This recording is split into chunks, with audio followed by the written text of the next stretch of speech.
Mesdames, Messieurs, bonjour et bienvenue au JT du mois d'octobre sur la RT Sahel, le sommaire. Ils sont nombreux ces élèves à reprendre le chemin de l'école le mardi 1er octobre marquant la rentrée scolaire 2019-2020, le constat dans ce journal. 19 ans dans l'enseignement en tant que professeur d'histoire et de géographie, Madame Diao se donne chaque année pour la réussite des élèves. Vous l'entendrez dans ce journal. Et puis ce jeune commerçant installé au bord du parc urbain Bangrawego, Hervé Dabiré, a dû quitter les bancs en classe de première pour se consacrer au commerce. Son témoignage dans cette édition. Voici pour le sommaire, mesdames, messieurs, tout de suite pour le développement des titres. Comme je vous le disais en titre, le mardi 1er octobre marquant la rentrée scolaire 2019-2020 au Burkina Faso, ils sont nombreux ces élèves à reprendre le chemin de l'école.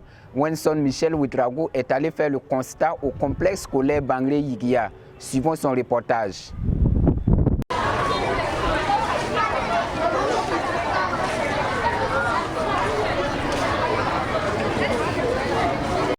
À voiture, à moto, à vélo ou à pied, accompagnés des parents ou non, tous vont à la recherche du savoir et c'est ici, dans cet établissement, le lycée Bangré-Yiguia, que ces élèves ont choisi d'étudier. Ce jour 1er octobre, marquant officiellement la rentrée scolaire 2019-2020, ils sont nombreux ces élèves à reprendre le chemin de l'école. Selon le directeur des études du lycée Bangré, ils sont plus de 2000 à s'inscrire cette année.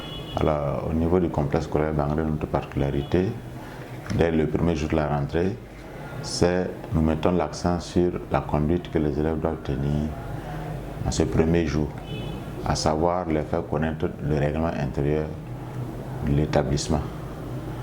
Et la suite de ça, nous allons quand même leur donner leur emploi de temps de commencer les cours, sinon que les classes d'examen ont commencé bien avant. Comme nous sommes un établissement privé, le recrutement ça continue, mais nous avons au moins 2000 et quelques élèves. L'effectif tourne autour de 50-55 voilà, dans chaque salle de classe. Pour le directeur, les défis à relever sont nombreux. Donc notre défi, c'est d'améliorer les résultats scolaires, que ce soit au niveau des examens scolaires BPC, BAC, et aussi au niveau des passages en classe supérieure, et maximiser aussi sur la réduction des abandons. Parce qu'en cours d'année, il y a parfois des abandons pour des raisons sociaux, ainsi de suite. Donc nous allons essayer de mettre l'accent là-dessus pour diminuer cela. Et bien sûr, la discipline est de mise, ça c'est notre devise, discipline, travail, succès. Voilà pourquoi nous mettons le paquet sur la discipline d'abord. Lorsqu'on est discipliné, on arrive quand même à faire passer le message auprès des apprenants. Voilà. Ensuite, ils vont travailler et le succès sera au bout de l'effort. Voilà. Pour les élèves, le défi c'est d'abord la réussite à l'examen. Et je suis là aujourd'hui en classe de 3e pour un but précis, mon BPC.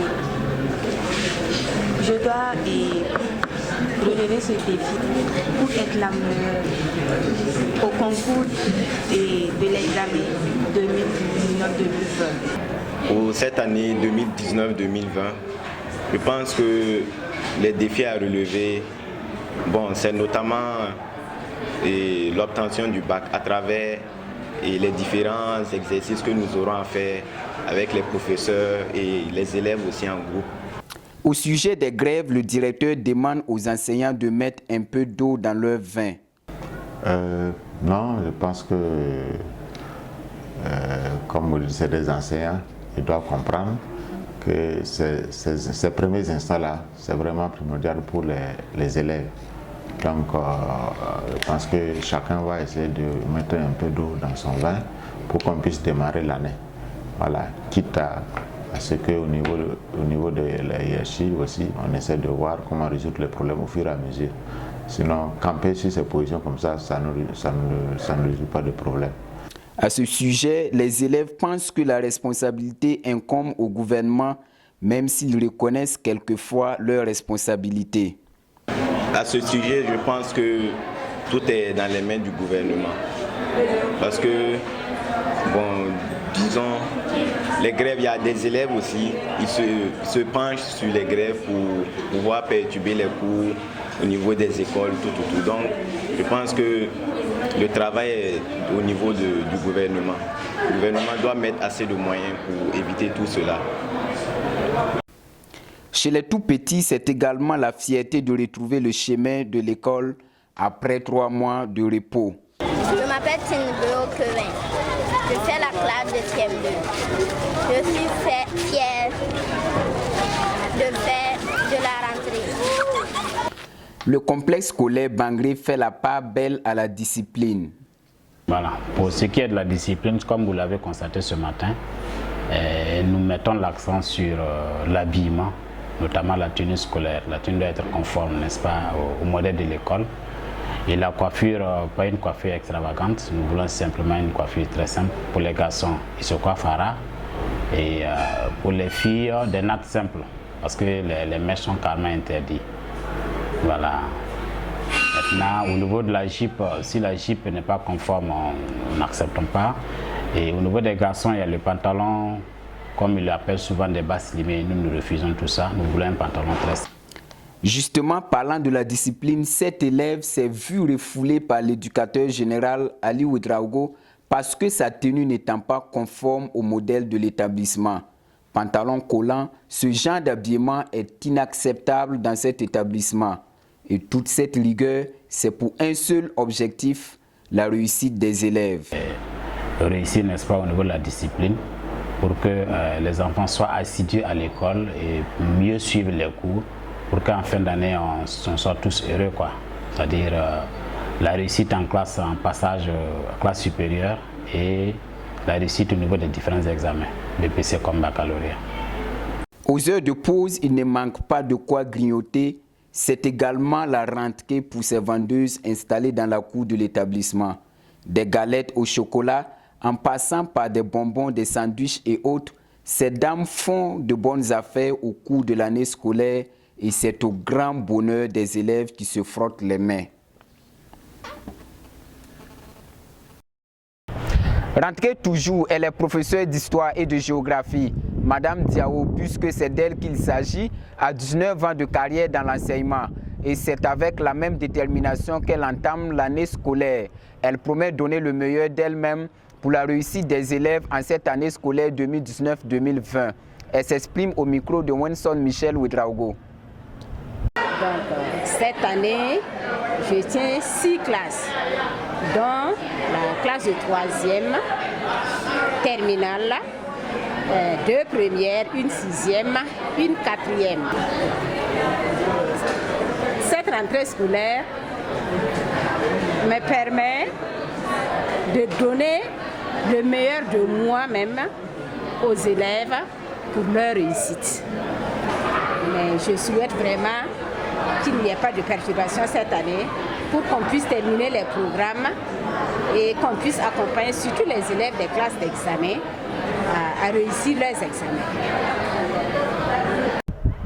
Hervé Dabiré, lui, a plutôt abandonné les bancs en classe de première pour se consacrer au commerce.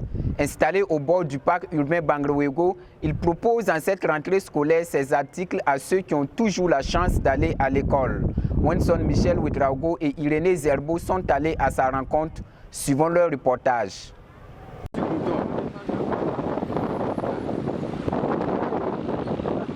C'est ici, au bord du parc urbain Bangré-Ouégo, que Hervé Dabiré s'est installé pour la vente des habits. Commerçant de petite échelle, Hervé Dabiré a dû quitter l'école en classe de première pour des difficultés d'ordre familial et se consacrer au commerce. Voilà, comme vous l'avez constaté, je suis un commerçant de petite échelle. Je vends des habits prêts à porter et des habits d'occasion, communément appelés la friperie. Bon, j'ai décidé de me lancer dans le commerce parce que après avoir rencontré des difficultés familiales en milieu scolaire. Au départ, il est employé comme agent commercial dans une société de marketing de réseau qu'il abandonnera par la suite. J'ai été d'abord dans un réseau de marketing. Voilà, de là-bas, j'ai fait 3 à 4 mois. Et j'ai vu que ça ne m'avantageait pas. Bon, j'avais constaté que non, en réalité, je travaille pour devenir un mouton, au lieu d'acheter un mouton. Mais en fait, quel est ce travail qui ne lui permettait pas d'acheter un mouton, mais qui allait le rendre mouton? En fait, le travail consistait à vendre des produits cosmétiques dans les domiciles, ou soit dans les débits de boissons qu'on appelle les maquis. Voilà, maintenant, c'est un jour sur le terrain, je suis entré dans une boutique alimentaire qu'on appelle alimentation. Maintenant, les mêmes produits que je vendais, je l'ai vu là-bas, on m'a dit que c'était à 350 francs. Alors que nous les vendions à 500 francs. Et le boutiquier m'a dit que non, en réalité, ce produit se trouve sur le marché central. J'ai dit ok, j'ai pris note. Il claque ainsi la porte à cette société et s'installe à son propre compte. 1 à 2 semaines après, j'ai pris la décision de partir de cette société pour commencer pour moi-même. Bon, quand je suis parti de la société, puis j'ai eu à travailler 3 semaines dans la société, bon, disons 21 jours. Bon, puis on était payé en fonction de notre vente. Donc le peu qu'on m'a donné comme salaire, c'est ça, je suis allé au marché central m'approvisionner en produits. Bon, ce n'était pas beaucoup. Et je suis sorti commencer avec ça. Maintenant, 1 semaine après, c'est devenu beaucoup. Au départ, c'était la friperie, comme je vous l'ai dit au départ. Maintenant, quelques 3 mois après, j'ai intégré les habits prêts à porter. Ce client vient de débourser 2500 francs pour un t-shirt.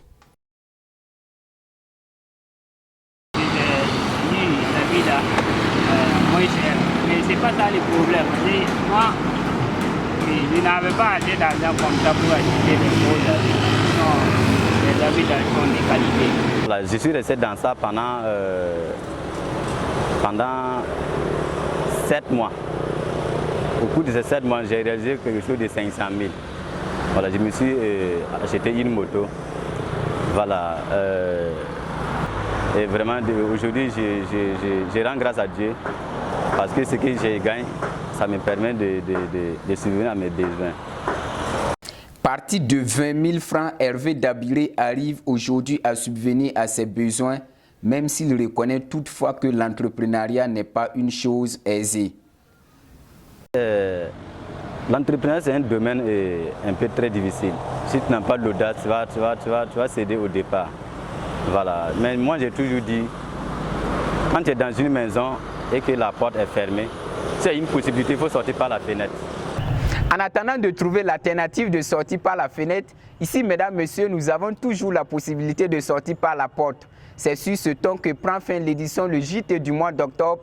Merci à vous qui l'avez suivi. Bonne suite de programme et à très bientôt pour une autre édition. D'ici là, portez-vous bien. Que Dieu donne la paix à notre temps et donne du temps à notre paix. Au revoir.